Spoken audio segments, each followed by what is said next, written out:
Good afternoon बच्चों। शुरू करते हैं एक नया चैप्टर और चैप्टर का नाम है मेजर्स ऑफ कोरिलेशन। नमन भैया, इसके पहले तो एक चैप्टर और रह गया, मेजर्स ऑफ डिस्पर्जन। बेटा वो चैप्टर हमारा क्या है, सिलेबस से आउट हो चुका है। लेकिन जैसा कि आपसे बातचीत हुई थी, आपने बोला था कि हम उसे बाद में पढ़ेंगे, तो एक बार हम अपना सिलेबस पूरा कर ले और उसके बाद उस चैप्टर को हम पढ़ेंगे। शायद से वो आपके इन फ्यूचर काम आ जाए। काफी इंटरेस्टिंग है वो भी चैप्टर। चलो जी, शुरू करते हैं मेजर्स ऑफ कोरिलेशन। बच्चों, हम अपनी डेली लाइफ में ये देखते हैं कि बहुत सारे वेरिएबल्स ऐसे होते हैं जो आपस में कनेक्टेड होते हैं। मतलब बहुत सारी चीजें ऐसी होती है कि वो आपस में कनेक्टेड होती है। इस चैप्टर में हमें न्यूमेरिकली ये बताने का, ये फाइंड आउट करने का कि उन दोनों चीजों में दो दो भी चीजें हो सकती है और दो से ज्यादा भी हो सकती है, कि उन दोनों चीजों में कितना स्ट्रॉन्ग बॉन्ड है, उन दोनों में आपस में रिलेशन क्या है और कितना स्ट्रॉन्ग रिलेशन है। ठीक है ना? तो वो को रिलेशन निकालना है। हमें क्या निकालना है? आप मुझे बताओ, हस्बैंड की एज में और वाइफ की एज में कोई रिलेशन है कि नहीं है? क्या रिलेशन है? पॉजिटिव रिलेशन है। भाई हस्बैंड की एज बढ़ेगी तो वाइफ की एज भी क्या होगी? बढ़ेगी। अच्छा, इनकम में और एक्सपेंडिचर में कोई रिलेशन है? नेगेटिव रिलेशन है? पॉजिटिव रिलेशन है। इनकम बढ़ेगी तो एक्सपेंसेस भी बढ़ेंगे हमारे। अरे एक इंसान ज्यादा कमाएगा तो ज्यादा वो क्या भी करना चाहेगा? खर्च भी करना चाहेगा। आज अगर हम खर्च नहीं करते हैं तो कहीं ना कहीं कम कमा रहे हैं, लेकिन जैसे ही हम ज्यादा कमाएंगे तो उसके हिसाब से क्या भी करना पड़ेगा? खर्चा भी करना पड़ेगा। तो पॉजिटिव रिलेशन है। हम माइक्रो इकोनॉमिक्स में पढ़ के आए, क्या प्राइस और डिमांड के बीच में रिलेशन होता है? हाँ। कैसा रिलेशन होता है? Negative relation. प्राइस बढ़ते हैं तो डिमांड कम होती है, और प्राइस कम होते हैं तो डिमांड। प्राइस और सप्लाई के बीच में कोई रिलेशन होता है? पॉजिटिव रिलेशन होता है। तो ऐसे बहुत सारे वेरिएबल्स है जिनके बीच में आपस में क्या होता है, कुछ ना कुछ रिलेशन होता है। जिनके बीच में कोई रिलेशन नहीं होता, हम उनकी बात नहीं कर रहे। जैसे मान लिया, ये मोबाइल के और पंखे के बीच में कोई रिलेशन है? नहीं है।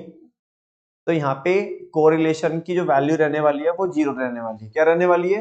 जीरो। लेकिन प्राइस और डिमांड में, या एक और मैं एग्जांपल आपको पूछता हूँ, फर्टिलाइजर्स में और प्रोडक्टिविटी में, वो क्रॉप जो है, क्रॉप में जो हम फर्टिलाइजर्स डालते हैं और उससे जो हमें प्रोड्यूस मिलता है, क्या उनमें कोई कोरिलेशन है? हाँ है। कोरिलेशन हो सकता है कि अगर हम फर्टिलाइजर्स का यूज करेंगे तो प्रोडक्टिविटी क्या होगी, लेकिन इसका मतलब ये नहीं है कि फर्टिलाइजर्स डालते जाओ डालते जाओ डालते जाओ और आउटकम आता जाएगा आता जाएगा आता जाएगा। उसकी एक लिमिट रहती है ना। ऐसा तो नहीं कि आज हम क्या कर रहे हैं, लेट सपोज वो उसमें जो शुगर केन की फार्मिंग होती है उसमें कोरोजन डलता है। क्या डलता है? कोरोजन समझते हो आप? एक टाइप का फर्टिलाइजर होता है जो उसकी प्रोडक्टिविटी को एनहांस करने में हेल्प करता है, या बाकी उसमें इंसेक्ट्स वगैरह नहीं लगने देता। ठीक है ना?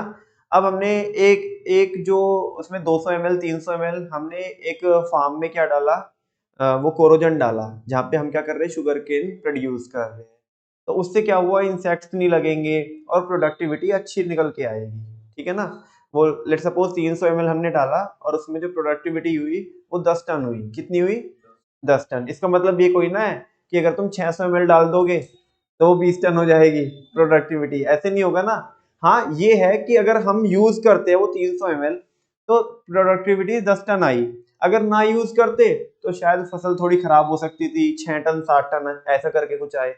समझ में आ रही है बात? अपने मन से एग्जांपल बना के दे रहा हूँ आपको। तो इस तरह की चीजें हमें पढ़नी है इस चैप्टर में। ये चैप्टर हमें ये बताइएगा, कोरिलेशन हमें ये बताएगा कि दो वेरिएबल्स के बीच में कितना स्ट्रॉन्ग बॉन्ड होता है, और वो बॉन्ड पॉजिटिव होता है या नेगेटिव होता है, ये बताएगा ये चैप्टर। ठीक है ना? नहीं समझ में आ रही है आपको बात?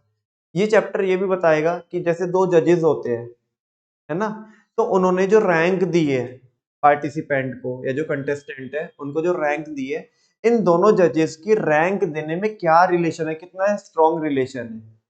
समझ में आ रही है बात? धीरे धीरे करके हमें इस चैप्टर में ये भी समझ में आएगा। फाइनली अल्टीमेटली इस चैप्टर को पढ़ने का मकसद ये है कि दो चीजों के बीच में कैसा बॉन्ड है और कितना स्ट्रॉन्ग बॉन्ड है। कैसा बॉन्ड?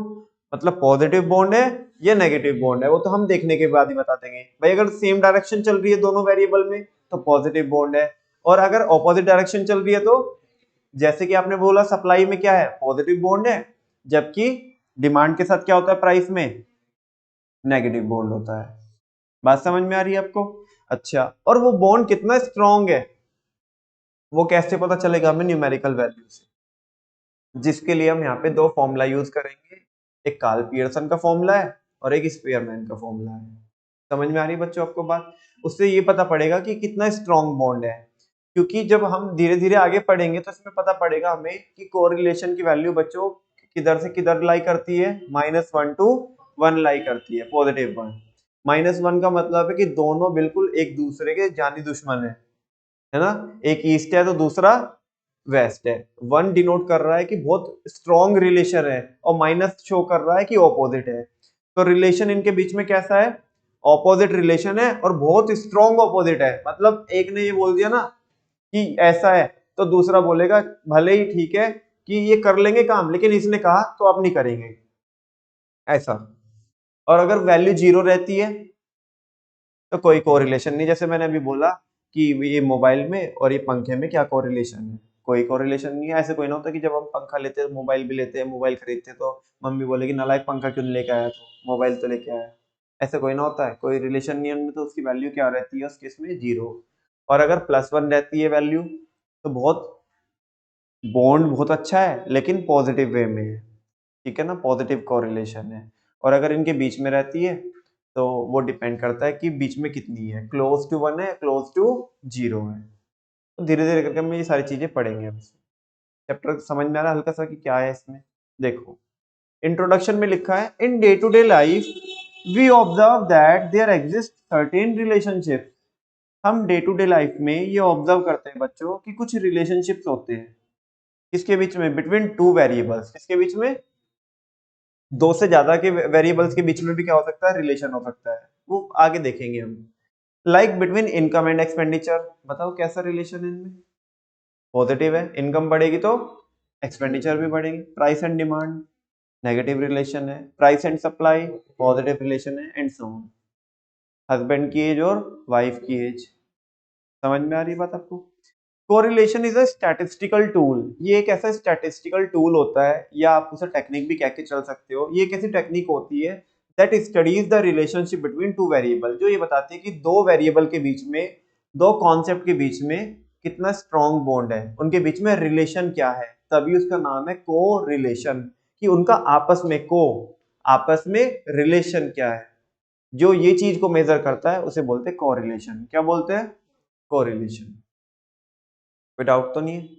आगे कोरिलेशन बता रहा क्या है, वही, it is a statistical method. ये कैसा मेथड होता है? स्टैटिस्टिकल मेथड होता है, और अ स्टैटिस्टिकल टेक्निक, या आप उसे टेक्निक भी बोल सकते हो, that measures the quantitative relationship between different variable. जो दो चीजों के बीच में जो रिलेशन होता है उसे नंबर की फॉर्म में बताता है, कैलकुलेट करके बताता है नंबर की फॉर्म में।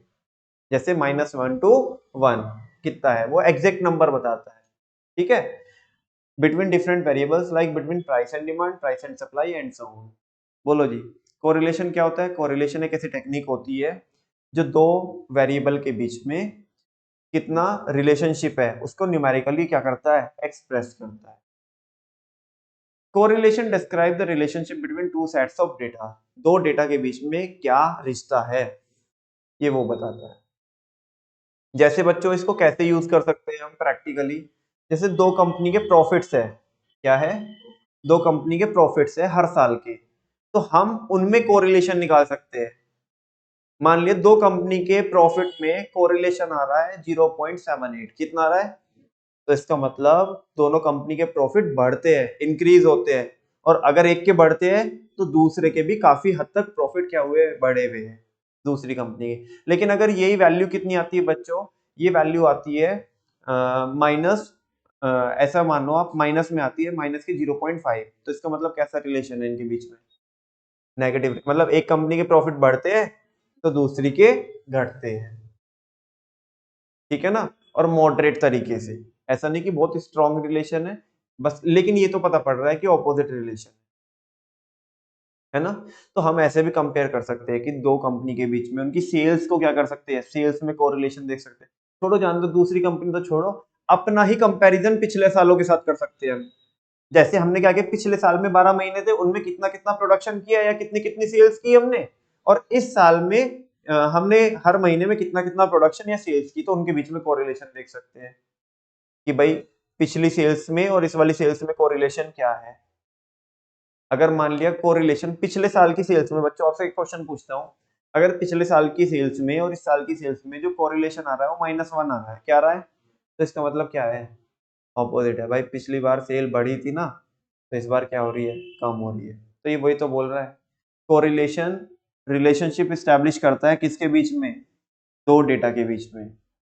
वो दो डेटा जैसे कि मैंने आपको बताया अलग अलग कंपनी भी हो सकती है, हमारी कंपनी के पिछले सालों के रिजल्ट हो सकते हैं, उनसे हम क्या कर सकते हैं, कंपेयर करके कोरिलेशन निकाल सकते हैं।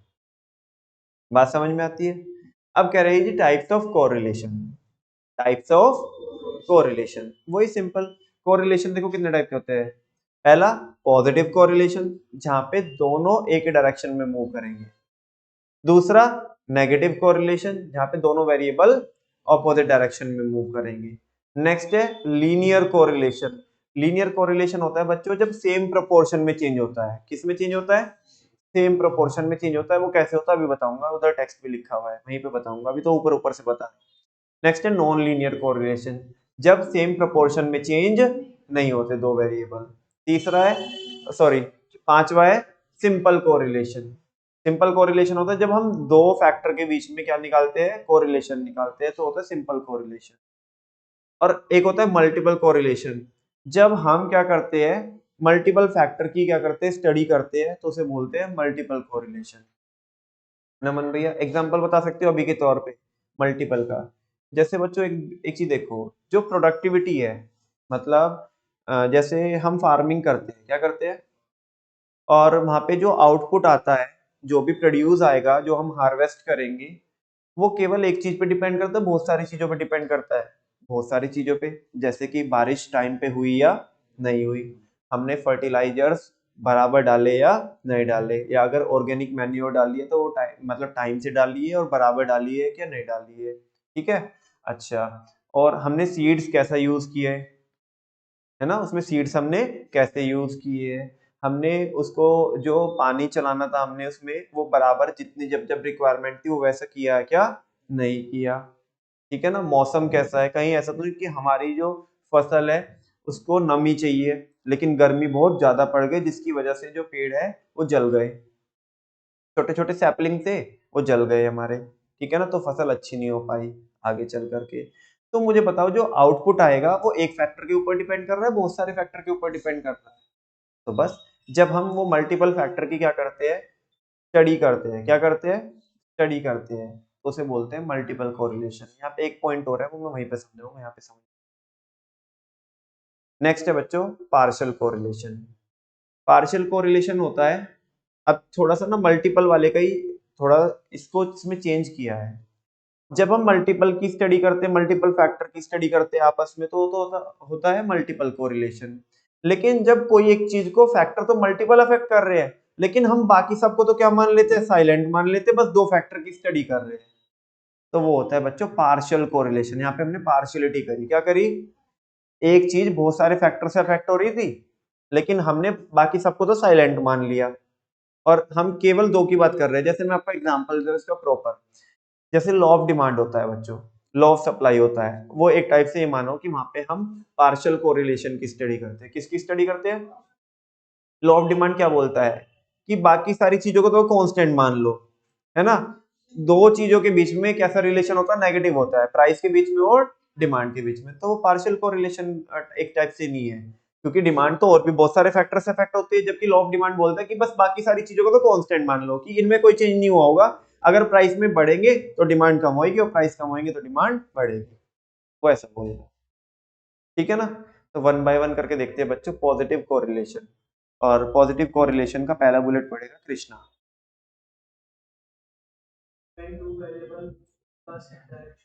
When two variable moves in the same direction, जब दो वेरिएबल सेम डायरेक्शन में मूव करते हैं, जैसे कि ऐसी, ठीक है ना।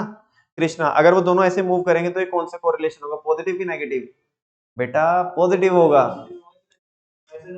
हाँ, चाहे मैंने ये तो नहीं बोला कि आगे फॉरवर्ड ही मूव करने चाहिए या अपवर्ड ही मूव करने चाहिए, मैंने बोला सेम डायरेक्शन में मूव करने चाहिए, चाहे वो पॉजिटिव वे में हो चाहे वो नेगेटिव वे में हो, दोनों एक ही डायरेक्शन में अगर मूव कर रहे हैं तो वो है positive correlation. That is when one increases the other also increases, and when one decreases the other also decreases, then such a relation is called positive correlation।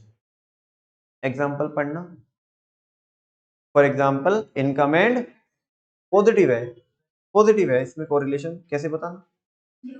Income बढ़ेगी तो एक्सपेंडिचर भी बढ़ेंगे हमारे, और इनकम कम होएगी तो कभी ऐसा होता है ना कि पापा की इनकम कम हुई होती है बिजनेस में किसी महीने, तो तुम बोलते हो पापा पापा मेरे को ये चाहिए, मम्मी पहले बोलती है बीच में ए चल नहीं मिलेगा, इस बार क्या हुई है इनकम कम हुई है, तेरे पापा बताते हैं मेरे को कि इस बार क्या हुई है इनकम कम हुई है, इस महीने नहीं अगले महीने दिखेंगी। क्यों क्यों क्यों? पॉजिटिव कोरिलेशन है कि नहीं है? इनकम कम हुई तो खर्चे भी मम्मी ने कम करा दी। ठीक है। Age of husband and age of wife, इनमें कैसे पॉजिटिव कोरिलेशन है? बेटा प्रैक्टिकली तो पॉजिटिव ही होता है, लेकिन अगर किसी से पूछोगे, किसी चिंटी से पूछोगे तो बोलेंगे नहीं नेगेटिव, ये बुढ़ा होता जा रहा है मैं जवान होती जा रही हूँ है ना। लेकिन प्रैक्टिक हकीकत को कौन चेंज कर सकता है? हकीकत तो हकीकत है भाई, जब हस्बैंड की एज बढ़ेगी तो वाइफ की भी, वो तो चाहे सन हो चाहे डॉटर हो किस कोई भी हो भाई, एज तो बढ़ेगी ना।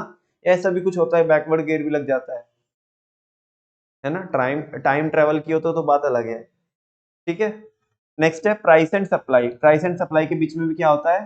पॉजिटिव रिलेशन होता है। लक्ष्य में झूठ बोल रहा हूँ ना? पॉजिटिव होता है टाइम इसके बीच में, प्राइस एंड सप्लाई के बीच में कैसे? प्राइस बढ़ेंगे तो सप्लाई भी बढ़ेगी, और प्राइस घटेंगे तो सप्लायर सप्लाई नहीं करेगा क्योंकि उसे प्रॉफिट कम ज्यादा आएगा, कम आएगा, और पहले केस में ज्यादा आएगा। नेक्स्ट है बच्चों, ये देखो इसका एग्जांपल देख लो, प्राइस और सप्लाई।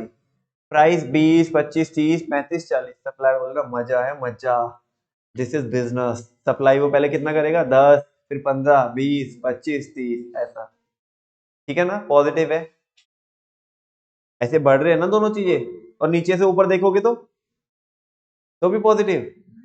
ए दीदी अभी तो बताया पॉजिटिव होगा। अरे दोनों बढ़ रहे हैं या दोनों घटे, सेम डायरेक्शन में हो रहे ना। तुम देखो ना, प्राइस अगर कम होएंगे नीचे से ऊपर तो सप्लाई भी कम हो जाएगी, तो दोनों सेम डायरेक्शन में मूव कर रही है, तो कैसा है? पॉजिटिव है। ऐसा कंफ्यूज नहीं होने का, मैं बार बार जानबूझ के आपको पूछूंगा, लेकिन आप अपनी बात पे अड़े रहना, ठीक है ना, कभी ऐसे नहीं बीच में ही आप पिघल जाओ। नेक्स्ट है नेगेटिव कोरिलेशन। ये क्या होता है इसमें नेगेटिव में? चलो तुम बता दो, मैं क्या बताऊं। दोनों ऑपोजिट में मूव करते हैं, एक अप जाएगा तो दूसरा डाउन, और पहला डाउन जाएगा तो दूसरा up. When two variables move in the opposite direction, जब दोनों किस में मूव करते हैं? That is when one increases the other decreases, and when one decreases the other increases, then such a relation is called, तो इस तरह का जो रिलेशन होता है उसे नेगेटिव कोरिलेशन बोलते हैं। For example the relationship between price and demand. अच्छा, temperature and sales of woollen garments, देखो कितना अच्छा एग्जांपल है। एक्सप्लेन कर दो, मैं नहीं कर रहा हूँ एक्सप्लेन।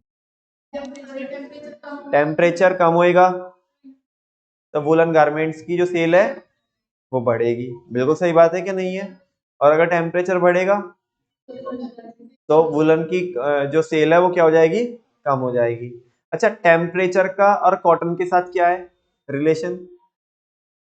हाँ, तो कॉटन की सेल्स ज्यादा होएगी उसके साथ, यानी कि पॉजिटिव रिलेशन है, और टेम्परेचर कम होएगा तो उसकी भी सेल क्या हो जाएगी? कम हो जाएगी। समझ में आ रहा ना? टेम्परेचर का वुलन के साथ कैसा रिलेशन है? अच्छा, वुलन के साथ, वुलन के साथ नेगेटिव, और कॉटन के साथ पॉजिटिव। समझ में आ रही ना? एग्जाम्पल देख लो, प्राइस और डिमांड का कुछ नहीं है तो वाहियात टेबल है, हम माइक्रो में भी देखते हैं, क्या ही बताऊं मैं इसमें। नेक्स्ट है बच्चों लीनियर कोरिलेशन। क्या है? मान लिया हमने 10 लेबर लगाई बच्चों, और 10 लेबर लगा करके 50 हमने शर्ट बनाई, हम 20 लेबर लगा देंगे तो 100 शर्ट बन जाएगी। तो तुम देखो जो चेंज हो रहा है बच्चों वो सेम प्रोपोर्शन में हो रहा है। किस में हो रहा है? देखो जैसे यहाँ पे देख लो आप, 10 लेबर लगा के 100 यूनिट का प्रोडक्शन हुआ, तो ये 1:, कितना है 10, 1:10 का रेशियो है। अभी अगर हम डबल कर देते हैं, हाँ बोलो, तो ये 2:20 हो जाएगा, और 2:20 कितना ही होएगा 1:10। यानी कि जो चेंज हो रहा है वो सेम प्रोपोर्शन में हो रहा है, सेम रेशियो में हो रहा है, उसको बोलते हैं लीनियर कोरिलेशन। क्या बोलते हैं? और बच्चों जो लीनियर कोरिलेशन की जो लाइन बन के आएगी ना, भले ही वो पॉजिटिव हो भले ही वो नेगेटिव हो, है ना, वो स्ट्रेट लाइन आएगी। कैसी आएगी? अच्छा एक बात बताऊं क्या, या पूछूं आपको, अगर वो लीनियर कोरिलेशन है मान लिया, तो मैं कह रहा हूं कि स्ट्रेट लाइन है ऐसे, तो ये पॉजिटिव रहेगा, पॉजिटिव लीनियर रहेगा या नेगेटिव लीनियर रहेगा? Very good, positive linear. क्यों बताना? बिकॉज अपवर्ड है, और अपवर्ड का मतलब है दोनों सेम डायरेक्शन में मूव कर रहे होंगे, दोनों सेम डायरेक्शन में है तो पॉजिटिव है। क्या है? और क्योंकि स्ट्रेट लाइन आ रही है तो लीनियर है, तो ये कौन सा हुआ? Positive linear. कौन सा हुआ? और अगर मैं ये वाली लाइन के बारे में पूछूं आपसे, मतलब गलत बन गई, गलत इन द सेंस वो ऐसे हो गई, टेढ़ी हो गई थोड़ा, ये कौन सा है? ये नेगेटिव लीनियर है। क्या है? Negative linear. नेगेटिव क्यों? क्योंकि डाउनवर्ड है। और लीनियर क्यों? क्योंकि स्ट्रेट लाइन है। क्योंकि जिनका रेशियो सेम रहता है, चेंज का रेशियो अगर सेम रहेगा तो वो लीनियर बन के आएगी। पहले भी चर्चा हुई है बच्चों हमारी। Correlation is said to be linear. Correlation क्या रहेगा? क्या हुआ? Correlation is said to be linear. Correlation को हम लीनियर कहेंगे if the ratio of change between variables is constant. जब दो वेरिएबल के बीच में जो चेंज हो रहा है वो चेंज कैसा हो? कांस्टेंट हो। देखो पहले भी 1:10 का रेशियो था, इसको सॉल्व करोगे तो वो भी 1:10 आएगा। ठीक है ना? अच्छा, for example if the amount of output in a factory is doubled by doubling the number of worker, अगर हम वर्कर को डबल कर देते हैं और आउटपुट भी क्या हो जाता है? डबल हो जाता है, then this is the example of linear correlation. नीचे वही लिखा है, लेबर 10 से 20 किया, प्रोडक्शन 100 से 200 हो गया, फिर 30 किया 300 हो गया, सेम प्रोपोर्शन में चल रहा है आगे तक। बात समझ में आती है? 3 पढ़े अभी तक हमने, बताना। Positive, negative, positive negative linear, ऐसे बोल सकते हो आप, बोलो। Positive negative linear. नेक्स्ट है नॉन लीनियर। क्या है? ये उसका ऑपोजिट है, और इसको कर्वीलीनियर भी बोलते हैं। क्या बोलते हैं? ये आड़ा टेढ़ा ऐसे कुछ भी गोल गोल गोल गोल चलता है। समझ में आ रही ना? मतलब एक तो प्रॉपर गोल होता है, प्रॉपर गोल होता है, वो तो जीरो होता है, इसमें थोड़ा ये ऐसे ऐसे ऐसे होता है। मतलब नॉन लीनियर कोरिलेशन में क्या होता है, जो चेंज होता है वो सेम प्रोपोर्शन में नहीं होता। तुम्हें पता है ना बच्चों, अगर हम वो उधर हम ना वो पढ़ के आए थे कॉन्सेप्ट एलवीपी, याद है आपको?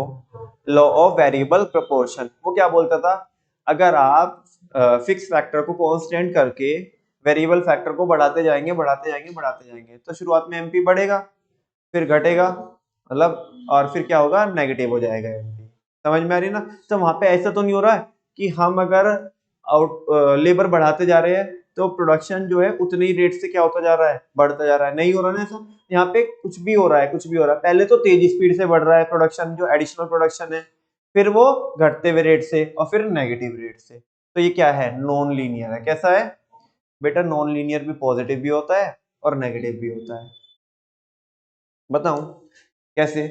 इधर देखो, जैसे बच्चों ये है, ऐसे ऐसे मान लिया लाइन जा रही है, बताओ ये क्या है? पॉजिटिव नॉन लीनियर है, क्योंकि कभी कम में हो रहा है, कभी ज्यादा हो रहा है, ऐसे ऐसे हो रहा है। और अगर ऐसे ऐसे ऐसे हो रहा है तो नेगेटिव नॉन लीनियर है। नेगेटिव कैसे पता पड़ा तुम्हें? बिकॉज डाउनवर्ड है। नॉन लीनियर कैसे पता चला? क्योंकि स्ट्रेट नहीं है। समझ में आई ना बात? देखो, नॉन लीनियर कोरिलेशन या कर्विलीनियर भी बोलते हैं इसको। Correlation is said to be non linear if the ratio of change between variables is not constant. जब जो चेंज होगा वेरिएबल्स के बीच में वो कांस्टेंट नहीं होगा। For example if we double the use of fertiliser, ये देख लो, मैंने अभी थोड़ी देर पहले भी बोला था आपको ये, कि अगर हम किसका यूज करते हैं, डबल यूज कर देते हैं, किसका? फर्टिलाइजर का, the production of rice would necessarily double. ऐसा जरूरी नहीं है कि राइस का प्रोडक्शन क्या हो जाएगा, उल्टा जितना आ रहा था उतना भी नहीं आएगा बेटा, वो जो उनके पौधे हैं वो जल जाएंगे। ठीक है ना? समझ में आ रहा है? कभी कभी ऐसा बचपन में ऐसा होता था, मुझे ऐसा लगता था कि इसमें फर्टिलाइजर डाल दो ना, मुझे थोड़ा सा कुछ शौक है, है ना, पेड़ पौधे लगाने का। अब क्या है कि टाइम मिलता नहीं ना उतना, तो वो धीरे धीरे शौक सा खत्म होते जा रहा है। तो अब क्या है, मैं पहले सोचता था कि यार ये अभी इसमें इतना बड़ा फूल आया, बचपन में नादानी करते थे, इतना बड़ा फूल आया तो इसमें क्या करते ना, हमारे दोस्त की उसकी दुकान है फर्टिलाइजर की, है ना, तो उससे ऐसे ही भाई थोड़े फर्टिलाइजर दे यार मेरे ना, जो अब मुझे क्या पता मासूम से वो छोटे छोटे से उसके मैरीगोल्ड के पौधे छोटे छोटे से, मुझे लगता था कि इसमें फर्टिलाइजर डाल के वो क्या हो जाएगा, अच्छा हो जाएगा और बड़ा फूल निकल के आएगा, लेकिन नादान थे ना। तो अब क्या कर रहे हैं, उसमें वो छोटे छोटे वो ऐसे वो आते हैं ना, जैसे छोटी छोटी वो आती है, क्या बोलते हैं उनको, कैसे बोलूं, बॉल्स, छोटी छोटी बॉल्स फर्टिलाइजर्स की ऐसे बॉल्स आती है, तो वो ऐसे ही अपने उधर उसमें से उठा के दे देता था, और हम उसमें डाल दे, पता पड़ा 3 दिन बाद वो पौधा ही जल गया। ठीक है ना, तो जो जो उसमें कम से कम जो छोटे मोटे से जो फूल आ रहे थे वो भी नहीं आ रहे, तो सेम एज यही वाला एग्जांपल है। मुझे क्या पता था ऐसे कॉन्सेप्ट कभी जिंदगी में भी यूज हो जाएगा, है ना, कोरिलेशन बोल करके। तो वो नॉन लीनियर है, क्या है, नॉन लीनियर है, कि अगर हम फर्टिलाइजर डबल कर देते तो इसका मतलब ये नहीं है कि प्रोडक्शन बढ़ जाए, ऐसे तो फिर क्या करेंगे, इतनी सी जगह लो और उसमें फर्टिलाइजर फर्टिलाइजर भर दो, production double double double double ऐसे होता जाएगा, ऐसे कोई ना होता है, ऐसे नहीं होता है। तो नॉन लीनियर है, क्या है, नॉन लीनियर। समझ में आ रही है बात? मतलब इसमें ऐसा भी हो सकता है कि जैसे तुमने फर्टिलाइजर डबल करा तो वो पॉजिटिव नॉन लीनियर रहा, क्या रहा, और फिर तुम जबरदस्ती करोगे ना उसके साथ तो वो नेगेटिव नॉन लीनियर हो जाएगा, क्या हो जाएगा, नहीं समझा मैंने क्या बोला? ग्राफ बनवाना उसको बताइए कैसे बनवाने बनाओगे। मान लिया हमने फर्टिलाइजर डाले, इसमें क्या डाले, फर्टिलाइजर डाले किसमें, क्रॉप में, तो कैसा हुआ, बोलो ना कैसा हुआ, अपवर्ड हुआ, लेकिन नॉन लीनियर ऐसा है, ऐसे थोड़ा और अजीब सा ले लेता हूँ, हमने और जबरदस्ती करी उस क्रॉप में, बोला और डाल दो तो जो आउटपुट आया ना वो अब ऐसे आ गया। तो समझ में आ रही है ना, पहले पॉजिटिव नॉन लीनियर और फिर नेगेटिव नॉन लीनियर। तुम्हें समझ रहा है कि मैं क्या बोल रहा हूँ? भाई तुम अगर इसे प्रैक्टिकली रिलेट करोगे तो समझेगा, अदरवाइज तो तुम्हारे को ये पहाड़ दिख रहा होगा और कुछ नहीं है तुम्हारे लिए। ठीक है, चलो ये देखो, फर्टिलाइजर हमने पहले 10 लीटर डाला तो प्रोडक्शन हुआ 5 क्विंटल का राइस का। फिर हमने 20 लीटर डाला तो कितना हुआ, 7 हुआ। भाई ये तो डबल कर दिया, ये तो डबल नहीं हुआ, तो तभी तो नॉन लीनियर है। फिर हमने कितना डाला, उसे 10 लीटर से और बढ़ाया, 30 लीटर कर दिया, ये कितना हो गया, 12 हो गया। 40, हमने 10 लीटर और बढ़ाया तो ये कितना हो गया, 20 हो गया। हालांकि आम जिंदगी में मतलब प्रैक्टिकली ऐसा होता नहीं है कि बढ़ते जा रहा है ये सीधा ये उल्टा मुड़ जाएगा, ठीक है ना, समझ में आ रही है ना आपको बात? तो वैसा। नेक्स्ट है बच्चों सिंपल कोरिलेशन, क्या है, जब आप दो चीजों के बीच में रिलेशन फाइंड आउट करते हो तो वो क्या होता है, सिंपल हो जाता है। बेटा अगर दो से ज्यादा के बीच में रिलेशन होगा तो फिर वो कॉम्प्लेक्स हो जाएगा बहुत ज्यादा, मतलब अरे मल्टीपल हो जाएगा, क्या हो जाएगा, मल्टीपल हो जाएगा, ठीक है ना, फिर उसमें दिक्कत रहती है। Simple correlation, the correlation is said to be simple, correlation simple कब होगा, when only two variables are studied, जब हम केवल कितनों की स्टडी करते हैं, दो वेरिएबल की स्टडी करते हैं। For example the relationship between income and expenditure, भाई दो ही तो चीजें, एक इनकम एक एक्सपेंडिचर। अच्छा भैया इनकम एक्सपेंडिचर को तो आप पॉजिटिव बता रहे थे, और बेटा वो सिंपल भी है और वो कैसा भी है, पॉजिटिव भी है। आप केवल इस एंगल से देखोगे कि दो ही चीजों के बीच में रिलेशन निकाल रहे हैं तो सिंपल है, और दोनों चीजें एक ही डायरेक्शन में मूव कर रही है तो पॉजिटिव, ठीक है ना। अरे जैसे वो कोस्ट का याद है आपको, मैंने वो एक कार्टून सा बनाया था इधर, याद है क्या आपको? इस एंगल से देखते हैं तो वो इम्प्लिसिट लगती है, इस एंगल से देखते हैं तो, अच्छा मसूद ही तो था हाँ जी, तो हाँ आपको याद आ रहा होगा कि मसूद आइटम तो एक ही है ना, लेकिन अलग अलग एंगल से देखते हैं तो अलग अलग दिखता है वो, ठीक है, वैसा। The relationship between income and expenditure, price and demand etcetera, जब दो ही चीजों की स्टडी करते हैं। नेक्स्ट है बच्चे लोगों मल्टीपल कोरिलेशन, कौन सा कोरिलेशन, भाई बस थोड़ा सा और झेल लेना, बस ये टॉपिक लास्ट पढ़ा रहा हूँ इससे ज्यादा नहीं पढ़ाऊंगा, ऐसे तो तुम इधर ही नागिन डांस करने लगोगे। मल्टीपल कोरिलेशन, देखो the correlation is said to be simply complex होता है, the correlation is said to be multiple when three or more than three, oh my God, three or more, तीन या तीन से ज्यादा। भैया दो क्यों नहीं, अभी दो में तो सिंपल रहता है ना, भाई दो में सिंपल है, तीन में दिक्कत होती है, तीन या तीन से ज्यादा में, ठीक है ना। तो उसमें बोल रहा है कि जब एक साथ हम क्या करते हैं, स्टडी करते हैं तीन या तीन से ज्यादा वेरिएबल को, तो उसे बोलते हैं मल्टीपल कोरिलेशन, क्या बोलते हैं, द रिलेशन, जैसे कि बोल रहा है the relationship of the output of wheat with fertilisers and rainfall. मुझे तो नहीं समझ में आया। वो फर्टिलाइजर के ऊपर भी डिपेंड करता है और रेनफॉल के ऊपर भी डिपेंड करता है। कई बार ऐसा होता है, तुम देखो कि बहुत सारे किसान जो होते हैं वो दिक्कत में आ जाते हैं, कह रहे यार बारिश नहीं आनी चाहिए थी, बताओ बारिश आ गई है ना, सारी फसल हमारी क्या हो गई, बर्बाद हो गई, है ना। हम तो क्या ही करने वाले थे, गेहूं की कटाई करने वाले थे, वो बारिश आ गई यार, कल करने वाले थे, आज बारिश आ गई, हमारा तो नुकसान हो गया, ठीक है ना। और रियल रेनफॉल कभी आई नहीं, हुई नहीं, बारिश हुई नहीं, तो उसको गेहूं को पकने के लिए, है ना, जो ग्रीन होते हैं उन्हें गोल्डन होने के लिए बारिश की जरूरत होती है ना। वो बारिश हुई नहीं तो गेहूं की फसल अच्छी नहीं हुई। तो कह रहे हैं कि जो आउटपुट है वीट का वो डिपेंड करता है फर्टिलाइजर्स के ऊपर और रेनफॉल के ऊपर। तो यहाँ पे कितने फैक्टर हो गए, 3 हो गए फैक्टर। अगर 3 से ज्यादा भी होते तो क्या होता बच्चों, मल्टीपल, तब भी मल्टीपल होता। नेक्स्ट है बच्चों पार्शियल कोरिलेशन। क्या है? Under partial correlation the relationship between two variables is examined. यहाँ पे दो के बीच में ही रिलेशनशिप एस्टेब्लिश की जाती है, कीपिंग अदर वेरिएबल्स कांस्टेंट। बाकियों को क्या मान लिया जाता है, कांस्टेंट मान लिया जाता है, कि उनसे कोई फर्क नहीं पड़ेगा। कैसे? जैसे for example the production of wheat depends on many factor. जो व्हीट का प्रोडक्शन है वो बहुत सारे फैक्टर के ऊपर डिपेंड करता है, जैसे कि रेनफॉल हो गई, क्वालिटी ऑफ सीड्स हो गई, मैन्योर आपने कितना डाला, कैसा डाला, ठीक है ना, एक्सेट्रा एक्सेट्रा।